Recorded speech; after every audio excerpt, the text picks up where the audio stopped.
ಫ್ರಾನ್ಸ್ನಲ್ಲಿ magic road, ರಸ್ತೆಯಿಂದಲೇ ಗಾಡಿ charge, ಓಡಾಡಿದ್ರೆ ಸಾಕು ಬ್ಯಾಟರಿ ಫುಲ್. ಭಾರತಕ್ಕೂ ಬರುತ್ತಾ ಚಾರ್ಜಿಂಗ್ ರಸ್ತೆ. ಸ್ನೇಹಿತರೆ, ಫ್ರಾನ್ಸ್ನಲ್ಲಿ ಇಂಥ ಒಂದು ಅದ್ಭುತವನ್ನ ಸೃಷ್ಟಿ ಮಾಡಿದ್ದಾರೆ. ಪ್ರಪಂಚದಾದ್ಯಂತ ಇವಿ ವಾಹನಗಳ ಬಳಕೆ ಜಾಸ್ತಿ ಆಗ್ತಿದೆಯಲ್ಲ, ನಮ್ಮಲ್ಲೂ ಪೆಟ್ರೋಲ್ ರೇಟ್ ಜಾಸ್ತಿ ಆಯ್ತು ಅಂತ ಎಲೆಕ್ಟ್ರಿಕ್ ಗಾಡಿ ತಗೊಳಕ್ ಶುರು ಮಾಡಿದೀವಿ ನಾವು.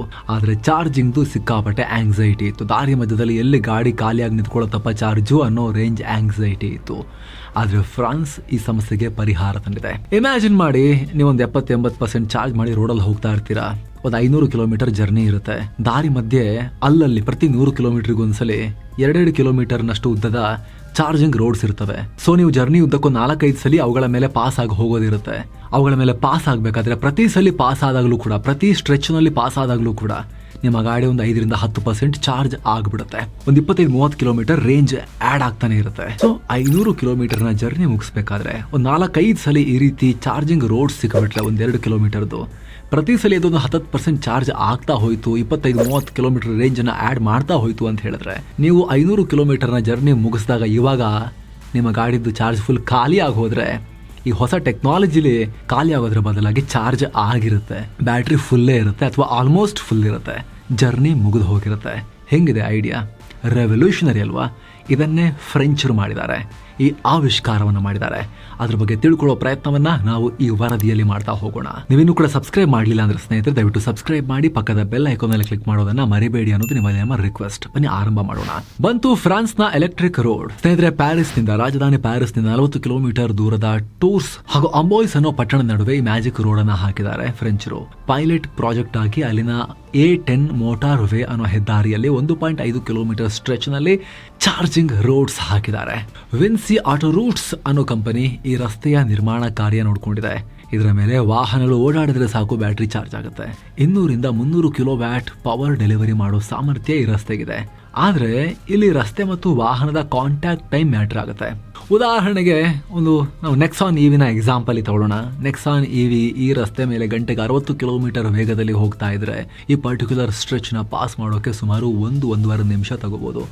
ಆ ಟೈಮ್ನಲ್ಲಿ ಗಾಡಿ ಸುಮಾರು 9% ಚಾರ್ಜ್ ಆಗ್ಬೋದು ಈ ಹೊಸ ಟೆಕ್ನಾಲಜಿ ಪ್ರಕಾರ. ಇದರಿಂದ ಕಾರ್ನ ರೇಂಜ್ ಸುಮಾರು 25 ಕಿಲೋಮೀಟರ್ ಆ್ಯಡ್ ಆಗುತ್ತೆ ಎಕ್ಸ್ಟ್ರಾ. ಒಂದು ವೇಳೆ ನಿಮಗೆ ಕಾರ್ ಇನ್ನೂ ಜಾಸ್ತಿ ಚಾರ್ಜ್ ಆಗಬೇಕು ಅಂದರೆ ಸ್ವಲ್ಪ ಸ್ಲೋ ಹೋಗಬೇಕಾಗತ್ತೆ. ಫ್ರಾನ್ಸ್ನ ಈ ಇವಿ ರೋಡ್ ಇನ್ನು ಪೈಲಟ್ ಪ್ರಾಜೆಕ್ಟ್ ಇದು ಯಶಸ್ವಿ ಆದರೆ 2035ರ ಹೊತ್ತಿಗೆ 9,000 ಕಿಲೋಮೀಟರ್ ಚಾರ್ಜಿಂಗ್ ರೋಡ್ಗಳನ್ನು ಮಾಡೋಕೆ ಫ್ರಾನ್ಸ್ ಪ್ಲಾನ್ ಮಾಡಿಕೊಂಡಿದೆ. ಬರೀ 1.5 ಕಿಲೋಮೀಟರ್ನ ಚಾರ್ಜಿಂಗ್ ರೋಡ್ ಹಾಕೋಕೆ ಫ್ರಾನ್ಸ್ ಸರ್ಕಾರ 26 ಮಿಲಿಯನ್ ಯೂರೋ ಖರ್ಚು ಮಾಡಿದೆ. ಬಹಳ ದುಡ್ಡಲ್ಲ. ನಮ್ಮಲ್ಲಿ ಚಾರ್ಜಿಂಗ್ ರೋಡ್ ಅಲ್ಲ, ಮಾಮೂಲಿ ರೋಡ್ ಹಾಕಕ್ಕೆ 1 ಕಿಲೋಮೀಟರ್ಗೆ 200 ಕೋಟಿ ರೂಪಾಯಿ ಖರ್ಚು ಮಾಡ್ತಾರೆ ಅಂತ ಮಹಾನ್ ಭಾವರಿದ್ದಾರೆ. ಈ ಫ್ರೆಂಚ್ ಚಾರ್ಜಿಂಗ್ ರೋಡ್ ಅಲ್ವಾ ಅಂತ ನೀವು ಹೇಳ್ಬೋದು, ಅದು ಬೇರೆ ಡಿಬೇಟ್ ಬಿಡಿ. ಏನೋ ಸ್ನೇಹಿತರೆ, ವರದಿಯಲ್ಲಿ ಮುಂದುವರಿಯುವ ಮುನ್ನ ಸೆವೆನ್ ಸೈನ್ಸ್ ಟೂರಿಸಂ ಕಂಪನಿ ಅಂಡಮಾನ್ಗೆ ಟ್ರಿಪ್ ಅನ್ನ ಆಯೋಜನೆ ಮಾಡಿದೆ. ಕೇವಲ 51,700 ರೂಪಾಯಿ ಮಾತ್ರ. Andaman 4 night 5 days trip. ಇದು cellular jail light and sound show ಸೇರಿ ಸ್ಕ್ರೀನ್ ಮೇಲೆ ಕಾಣಿಸ್ತಿರೋ ಎಲ್ಲಾ ಜಾಗಗಳಿಗೆ ಹೋಗೋದು ಕೂಡ ಇರುತ್ತೆ. ಹೊರಡೋ ದಿನ 10 ಡಿಸೆಂಬರ್ 2025. ಆಸಕ್ತರು ಈ ನಂಬರ್ಗೆ ಕಾಲ್ ಮಾಡಿ ನಿಮ್ಮ ಅಂಡಮಾನ್ ಟೂರ್ ನ ಟಿಕೆಟ್ ಅನ್ನು ಬುಕ್ ಮಾಡಿ. ಬನ್ನಿ ಈಗ ವರದಿಯಲ್ಲಿ ಮುಂದುವರಿಯೋಣ. ಇವಿ ರಸ್ತೆ ಹೇಗೆ ಕೆಲಸ ಮಾಡುತ್ತೆ? ಈ ರಸ್ತೆಯನ್ನ dynamic wireless power transfer DWPT ಅನ್ನೋ ವಿಶಿಷ್ಟ ಟೆಕ್ನಾಲಜಿ ಬಳಸಿ ಮಾಡಲಾಗಿದೆ. ಈ ಟೆಕ್ನಾಲಜಿಯಲ್ಲಿ ಮ್ಯಾಗ್ನೆಟ್ ಮೂಲಕ ರಸ್ತೆಯಿಂದ ವಾಹನಗಳಿಗೆ ಎನರ್ಜಿ ಟ್ರಾನ್ಸ್ಫರ್ ಮಾಡಲಾಗುತ್ತೆ. ಸ್ಕೂಲಲ್ಲಿ ನೀವು ಮೈಕಲ್ ಫ್ಯಾರಡೇನ ನಿಯಮಗಳನ್ನ ಓದಿರಬಹುದು. ಇಂಗ್ಲಿಷ್ ನಲ್ಲಿ Faraday's law of electromagnetic induction ಅಂತ ಇತ್ತು. ಫಿಸಿಕ್ಸ್ ನ ಈ ಸಿಂಪಲ್ ಸೂತ್ರವನ್ನ ಚಾರ್ಜಿಂಗ್ ರಸ್ತೆಗೆ ಅಪ್ಲೈ ಮಾಡಲಾಗಿದೆ. ಈ ಸೂತ್ರ ಏನ್ ಹೇಳುತ್ತೆ ಅಂದ್ರೆ, ಯಾವುದಾದ್ರೊಂದು ಕಂಡಕ್ಟರ್ ಸುತ್ತ ಅಂದ್ರೆ ಕರೆಂಟ್ ನ ಪಾಸ್ ಮಾಡುವಂತ ವಸ್ತು ಸುತ್ತ ನೀವೇನಾದ್ರೂ ಮ್ಯಾಗ್ನೆಟಿಕ್ ಫೀಲ್ಡ್ ಚೇಂಜ್ ಮಾಡಿದ್ರೆ ಅದು ಎಲೆಕ್ಟ್ರಿಕ್ ಕರೆಂಟ್ ಆಗಿ ಬದಲಾಗುತ್ತೆ. ಆ ಕಂಡಕ್ಟರ್ ನಲ್ಲಿ ಎಲೆಕ್ಟ್ರಿಕ್ ಕರೆಂಟ್ ಪಾಸ್ ಆಗುತ್ತೆ. ಅದೇ ತರ ನೀವು ಉಲ್ಟಾ ಮಾಡಿದ್ರೆ ಅಂದ್ರೆ ಎಲೆಕ್ಟ್ರಿಕ್ ಫೀಲ್ಡ್ ಚೇಂಜ್ ಮಾಡಿದ್ರೆ ಅದು ಮ್ಯಾಗ್ನೆಟಿಕ್ ಫೀಲ್ಡ್ ಆಗಿ ಬದಲಾಗುತ್ತೆ. ಇದು ಫ್ಯಾರಡೇನ ನಿಯಮ. ನಿಮ್ಮ ಫೋನ್, ಸ್ಮಾರ್ಟ್ ವಾಚ್ ಸೇರಿದಂತೆ ಎಲ್ಲ ವೈರ್ಲೆಸ್ ಡಿವೈಸ್ಗಳಲ್ಲಿ ಚಾರ್ಜ್ ಆಗೋದು ಇದೇ ಪ್ರಿನ್ಸಿಪಲ್ ಮೇಲೆನೆ. ಇದನ್ನ ರಸ್ತೆಗೆ ಅಪ್ಲೈ ಮಾಡಲಾಗಿದೆ. ಇಲ್ಲಿ ಸಾಮಾನ್ಯ ಹೆದ್ದಾರಿ ರಸ್ತೆಯೇ ಸ್ವಲ್ಪ ಆಗುದು. ಅದರಲ್ಲಿ 1 ಮೀಟರ್ ಉದ್ದದ ತಾಮ್ರದ ಕಾಪರ್ ಕಾಯಿಲ್ಗಳನ್ನು ಹಾಕಿರ್ತಾರೆ. ಕರೆಂಟ್ ಶಾಕ್ ಹೊಡಿಬಾರ್ದು ಅನ್ನೋ ಕಾರಣಕ್ಕೆ ಇದನ್ನ ರೇಸಿನ್ ಕೋಟಿಂಗ್ ಮಾಡಿ ಸೀಲ್ ಮಾಡಿರ್ತಾರೆ. ನಂತರ ರಸ್ತೆಗಳಲ್ಲಿ ಕಾಯಿಲ್ ಇಟ್ಟು ಮೇಲೆ 8-10 ಸೆಂಟಿಮೀಟರ್ ದಪ್ಪ ಆಸ್ಫಾಲ್ಟ್ ಟಾರ್ ಹಾಕ್ತಾರೆ. ಆ ಕಾಯಿಲ್ನ ಕೆಳಗೂ ಕೂಡ ಕಲ್ಲು, ಮಣ್ಣು, ಟಾರ್ ಎಲ್ಲ ಇರುತ್ತೆ. ಆದರೆ ಅದರ ಕಾಯಿಲ್ ಮೇಲೂ ಕೂಡ ಸ್ವಲ್ಪ ತೆಳುವಾದ ಟಾರ್ ಹಾಕಿರ್ತಾರೆ. ಜಾಸ್ತಿ ದಪ್ಪ ಹಾಕೋಕೆ ಹೋದರೆ ಮ್ಯಾಗ್ನೆಟಿಕ್ ಫೀಲ್ಡ್ ಸರಿಯಾಗಿ ಕೆಲಸ ಮಾಡಲ್ಲ. ಆದರೆ ತೆಳುವಾಗಿ ಹಾಕಿದ್ರೆ ವರ್ಕ್ ಆಗುತ್ತೆ ಅಂತ.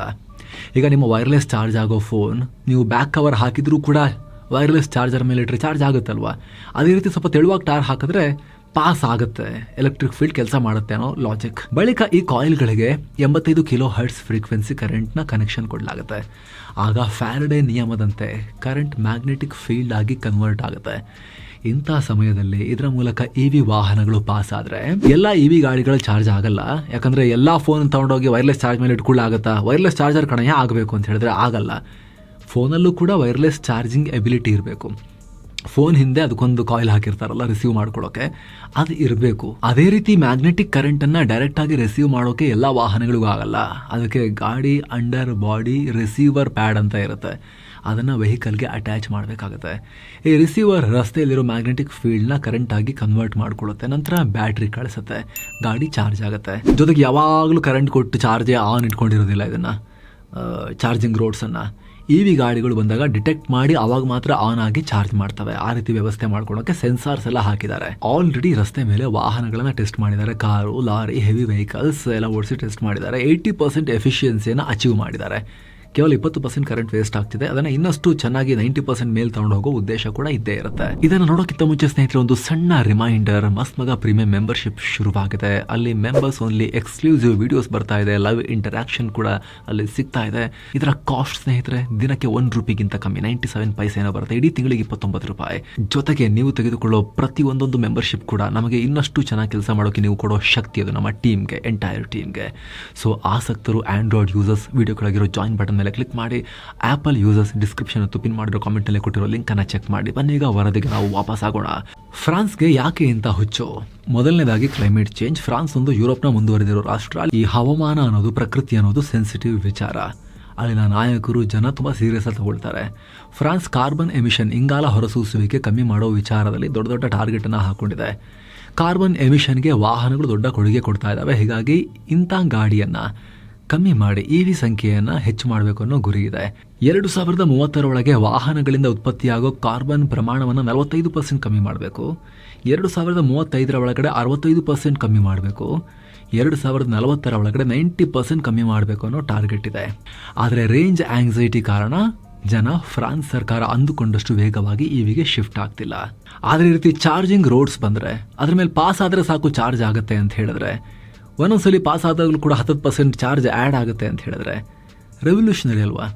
ದಿನಗಟ್ಟಲೆ ಚಾರ್ಜ್ ಮಾಡಬೇಕಾಗುತ್ತೆ ಇವಾಗಿನ ಗಾಡಿಗಳನ್ನು ನಿಲ್ಲಿಸ್ಕೊಂಡು. ಅದೆಲ್ಲ ಇರೋದೇ ಇಲ್ವಲ್ಲ. ಜೊತೆಗೆ ಇವಾಗ 500 ಕಿಲೋಮೀಟರ್ ರೇಂಜ್ ಕೊಡಬೇಕು, 600 ಕಿಲೋಮೀಟರ್ ರೇಂಜ್ ಕೊಡಬೇಕು ಅಂತ ಹೇಳಿ ರೇಂಜ್ ಜಾಸ್ತಿ ಎಷ್ಟು ಮಾಡ್ತೀವೋ ಅಷ್ಟು ದೊಡ್ಡ ಬ್ಯಾಟ್ರಿ ಹಾಕಬೇಕಾಗುತ್ತೆ. ಹೆವಿ ತೂಕ ಆಗುತ್ತೆ ಗಾಡಿ ಅದರಿಂದ. ಜೊತೆಗೆ ದೊಡ್ಡ ಪ್ರಮಾಣದಲ್ಲಿ ಲಿಥಿಯಂ ಗಣಿಗಾರಿಕೆ ಕೂಡ ಮಾಡಬೇಕಾಗತ್ತೆ. ರೇರ್ ಅರ್ತ್ ಮಿನರಲ್ಸ್, ಮೆಟಲ್ಸ್ ಕೂಡ ಸಿಕ್ಕಾಪಟ್ಟೆ ಬೇಕಾಗುತ್ತೆ.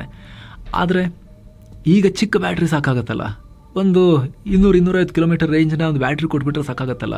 ಉಳಿದಂತೆ ಪ್ರತಿ 50 ಕಿಲೋಮೀಟರ್ 100 ಕಿಲೋಮೀಟರ್ಗೆ ಒಂದ್ಸಲ ಈ ರೀತಿ 1-2 ಕಿಲೋಮೀಟರ್ನ ಚಾರ್ಜಿಂಗ್ ರೋಡ್ಸ್ ಹಾಕಿಬಿಟ್ರೆ ಪಾಸ್ ಆಗ್ತಾ ಹೋದಂಗೂ ಕೂಡ ಚಾರ್ಜ್ ಆಗ್ತಾನೆ ಇರುತ್ತಲ್ಲ, ಬ್ಯಾಟ್ರಿ ಲೋನೇ ಆಗಲ್ವಲ್ಲ. ಹಾಗಾಗಿ ಇದು ಕ್ರಾಂತಿಕಾರಿ ಅಂತ ಪರಿಗಣಿಸಲಾಗ್ತಾ ಇದೆ. ಅಲ್ಲದೆ ದೊಡ್ಡ ಪ್ರಮಾಣದಲ್ಲಿ ಟ್ರಕ್ಗಳು EVಗೆ ಶಿಫ್ಟ್ ಆದರೆ ಲಾಜಿಸ್ಟಿಕ್ ಖರ್ಚು, ಡೀಸೆಲ್ ಖರ್ಚು ಕೂಡ ಉಳಿಯುತ್ತೆ. ಹೀಗಾಗಿ ಮುಂದಿನ 10 ವರ್ಷದಲ್ಲಿ 9,000 ಕಿಲೋಮೀಟರ್ ಇಂತಹ ಚಾರ್ಜಿಂಗ್ ರಸ್ತೆಯ ಸ್ಟ್ರೆಚ್ಗಳನ್ನು ಫ್ರಾನ್ಸ್ನಾದ್ಯಂತ ಹಾಕೋಕೆ ಪ್ಲಾನ್ ಮಾಡ್ಕೊಂಡ್ಬಿಟ್ಟಿದ್ದಾರೆ ಫ್ರಾನ್ಸ್ನವರು. ಭಾರತದಲ್ಲೂ EV ರಸ್ತೆ ಮಾಡಬಹುದಾ? ಭಾರತದಲ್ಲಿ ಈ EV ರಸ್ತೆಗಳನ್ನು ಮಾಡ್ಬೋದು. ಆದರೆ ಇದರ ಹಿಂದೆ ಏನು ಚಾಲೆಂಜ್ ಇದೆ ಅನ್ನೋದನ್ನು ಮೊದಲು ನೋಡಬೇಕು. ಈ EV ರಸ್ತೆ ನಿರ್ಮಾಣದ ಖರ್ಚು ತುಂಬ ಹೆಚ್ಚಿದೆ. ಫ್ರಾನ್ಸ್ 1.5 ಕಿಲೋಮೀಟರ್ಗೆ ಬರೋಬ್ಬರಿ ₹230 ಕೋಟಿ ಹಾಕಿದೆ. ಸೊ ಇದು ದೊಡ್ಡ ಅಮೌಂಟೇ. ನಮ್ಮಲ್ಲಿ ಮಾಮೂಲಿ ರಸ್ತೆ ಅಲ್ಲ, ಇದರಲ್ಲಿ ಟನಲ್ ರೋಡೇ ಮಾಡಿಬಿಡ್ಬೋದಲ್ಲ ಅಂತೆಲ್ಲ ಯೋಚನೆ ಮಾಡ್ತಾರೆ ಇಷ್ಟು ದುಡ್ಡಾದರೆ. ಜೊತೆಗೆ ನಮ್ಮಲ್ಲಿ ಅಲ್ಲಿ 230 ಕೋಟಿ ಆಗಿದೆ. ನಮ್ಮಲ್ಲಿ ಅಲ್ಲಿ ಅರ್ಧ ರೋಡ್ ಖರ್ಚು, ಅರ್ಧ ಇವ್ರ ಹೊಟ್ಟೆ ತುಂಬಿಸ್ಕೊಳ್ಳೋದೆಲ್ಲ ಇದೇ ಇರುತ್ತಲ್ಲ. ಸೊ ಅದೆಲ್ಲ ಆಸ್ಪೆಕ್ಟ್ಸ್ನ ಯೋಚನೆ ಮಾಡಬೇಕು. ಇನ್ನು ಈ EV ರಸ್ತೆಗಳಿಗೆ 24/7 ಕರೆಂಟ್ ಬೇಕು. ಮಾಮೂಲಿ ಕರೆಂಟ್ ಸಾಕಾಗಲ್ಲ. ಸ್ಟೇಬಲ್ ಕರೆಂಟ್ ಸಪ್ಲೈ ಇದ್ರೆ ಮಾತ್ರ ಎಫಿಷಿಯೆಂಟ್ ಆಗಿ ಗಾಡಿ ಚಾರ್ಜ್ ಆಗುತ್ತೆ. ನಮ್ಮಲ್ಲಿ ಈ ತರದ ದೊಡ್ಡ ಮಟ್ಟದ ಕರೆಂಟ್ ಸಪ್ಲೈನ ಅನ್ಇಂಟರಪ್ಟೆಡ್ ಆಗಿ ಮ್ಯಾನೇಜ್ ಮಾಡೋದು ಚಾಲೆಂಜ್ ಆಗಬಹುದು. ಜೊತೆಗೆ EV ರಸ್ತೆಗೆ ಸೂಟ್ ಆಗೋ ಗಾಡಿ ಬೇಕು ಅಂದ್ರೆ ಅವುಗಳನ್ನ SAE J2954 ಅನ್ನೋ ಸ್ಟ್ಯಾಂಡರ್ಡ್ ಮೇಲೆ ಬಿಲ್ಡ್ ಮಾಡಬೇಕು. ಈ ಸ್ಟ್ಯಾಂಡರ್ಡ್ ಮೇಲೆ ಗಾಡಿ ಮಾಡಬೇಕು ಅಂದ್ರೆ ಗಾಡಿಗಳಿಗೆ ಮ್ಯಾಗ್ನೆಟಿಕ್ ಕರೆಂಟ್ ರಿಸೀವರ್ಗಳನ್ನ ಹಾಕಿರಬೇಕು. ಇದರಿಂದ EV ವೆಹಿಕಲ್ ಕಾಸ್ಟ್ ಸ್ಟ್ರಕ್ಚರ್ ನಲ್ಲೂ ಕೂಡ ಚೇಂಜಸ್ ಆಗುತ್ತೆ. ಆದ್ರೆ ಬ್ಯಾಟ್ರಿ ಚಿಕ್ಕದು ಹಾಕಿದ್ರು ಕೂಡ ಸಾಕಾಗುತ್ತಲ್ಲ, ಹಾಗಾಗಿ ಅಲ್ಲಿಂದ ಮ್ಯಾನೇಜ್ ಆಗಬಹುದು. ಇನ್ನು ರಸ್ತೆ ಬಾಳಿಕೆ ವಿಚಾರಕ್ಕೆ ಬಂದರೆ ಭಾರತದಲ್ಲಿ ಮಳೆ ಬಿಸಿಲಿನ ಹೊಡೆತಕ್ಕೆ ರೋಡ್ ತಡ್ಕೊಳ್ಳೋದು ಕಷ್ಟ. ಇನ್ನು ಕಾಪರ್ ಕಾಯಿಲ್ಗಳು ಕೂಡ ಬೇಗ ಹಾಳಾಗ್ತವೆ. ಕಾಯಿಲ್ ಮೇಲಿನ ರಸ್ತೆ ಕಿತ್ತು ಹೋದರೆ ರಸ್ತೆ ಕೂಡ ಉಪಯೋಗಕ್ಕೆ ಬರುವುದಿಲ್ಲ. ಮತ್ತು ನಮ್ಮಲ್ಲಿ ಸರ್ಕಾರ ಯಾವುದೇ ಒಂದು ಹೂಡಿಕೆ ಮಾಡಿದ್ರೆ ರಿಟರ್ನ್ ಬರುತ್ತಾ ಅಂತ ಯೋಚನೆ ಮಾಡ್ತಾರೆ. ಅಂದರೆ ರಿಟರ್ನ್ ಆನ್ ಇನ್ವೆಸ್ಟ್ಮೆಂಟ್ ಬಗ್ಗೆ ಯೋಚಿಸ್ತಾರೆ. ಈ EV ರಸ್ತೆಯಲ್ಲಿ ರಿಟರ್ನ್ ಬೇಗ ಬರೋದಿಲ್ಲ. ಯಾಕಂದರೆ EV ರಸ್ತೆಗಳ ಮೇಲೆ ಓಡಾಡೋ ಗಾಡಿಗಳ ಸಂಖ್ಯೆ ಸದ್ಯಕ್ಕೆ ಕಮ್ಮಿ. ಭಾರತದಲ್ಲಿ ಇರೋ ಒಟ್ಟು ಗಾಡಿಗಳಲ್ಲಿ ಕೇವಲ 7% ಗಾಡಿಗಳು ಮಾತ್ರ EVಗಳು. ಜೊತೆಗೆ ಗಾಡಿ EV ಇದ್ರೆ ಸಾಕಾಗಲ್ಲ, ವೆಹಿಕಲ್ಗಳಲ್ಲೂ ಕೂಡ ವೈರ್ಲೆಸ್ ರಿಸೀವರ್ ಕೂಡ ಇರಬೇಕು. ಇಡೀ ವಿಶ್ವಾದ್ಯಂತ ನೋಡಿದ್ರೂ ಕೂಡ ನಿಮಗೆ ಬೆರಳೆಣಿಕೆ ಗಾಡಿಗಳಲ್ಲಿ ಮಾತ್ರ ಈ ರೀತಿ ಬಿಲ್ಟ್ ಇನ್ ವೈರ್ಲೆಸ್ ಪವರ್ ರಿಸೀವರ್ಗಳು ಸಿಗೋದು. BMW, ಪೋರ್ಷಾ, GM ಹಾಗೂ ಕೆಲವು ಹ್ಯುಂಡೈ ಮಾಡೆಲ್ಗಳಲ್ಲಿ, ಆಯ್ದ ಮಾಡೆಲ್ಗಳಲ್ಲಿ ಈ ಬಿಲ್ಟ್ ಇನ್ ರಿಸೀವರ್ಗಳನ್ನು ಕೊಡಲಾಗ್ತಾ ಇದೆ. ಸರ್ಕಾರ ಇಷ್ಟು ಚಿಕ್ಕ ಸಂಖ್ಯೆಯ ವಾಹನಗಳಿಗೆ ಸಾವಿರಾರು ಕೋಟಿ ಹೂಡಿಕೆ ಮಾಡೋದು ಲಾಸ್ ಅಂತ ಭಾವಿಸಬಹುದು. ಜನರಲ್ ಆಗಿ EV ವಾಹನಗಳ ಚಾರ್ಜಿಂಗ್ ವೇಳೆ 10% ಎನರ್ಜಿ ಲಾಸ್ ಆಗುತ್ತೆ. ಆದರೆ EV ರೋಡಲ್ಲಿ ಆಗಲೇ ಹೇಳಿದ ಹಾಗೆ 20% ತನಕ ರೈಟ್ ನಾವು ಎನರ್ಜಿ ಲಾಸ್ ಆಗ್ತಾ ಇದೆ. ಸೊ ಇನ್ನೂ ಕೂಡ ಎಫಿಷಿಯೆಂಟ್ ಆಗಬೇಕು ಇದು. ಆದರೆ ಡೆಫಿನೆಟ್ಲಿ ಫ್ಯೂಚರಿಸ್ಟಿಕ್ ಟೆಕ್ನಾಲಜಿ ಮತ್ತು ಫ್ಯೂಚರಿಸ್ಟಿಕ್ ಸೊಲ್ಯೂಷನ್ EVಗಳ ದೊಡ್ಡ ಪ್ರಾಬ್ಲಮ್ಗೆ ಇದು. ಸೊ ನಿಮಗೆ ಏನಿಸುತ್ತೆ ಕಾಮೆಂಟ್ ಮಾಡಿ ತಿಳಿಸಿ. Thank you so much. ಆಗಲೇ ಹೇಳಿದ ಮಸ್ಮಗ ಪ್ರೀಮಿಯಂ ಮೆಂಬರ್ಶಿಪ್ನಲ್ಲಿ ಆಸಕ್ತಿ ಇರೋರು ಕನ್ಸಿಡರ್ ಮಾಡಬಹುದು. ಮತ್ತೆ ಭೇಟಿ ಆಗ್ತಿರೋಣ ಸ್ನೇಹಿತರೆ. ನಮಸ್ತೆ.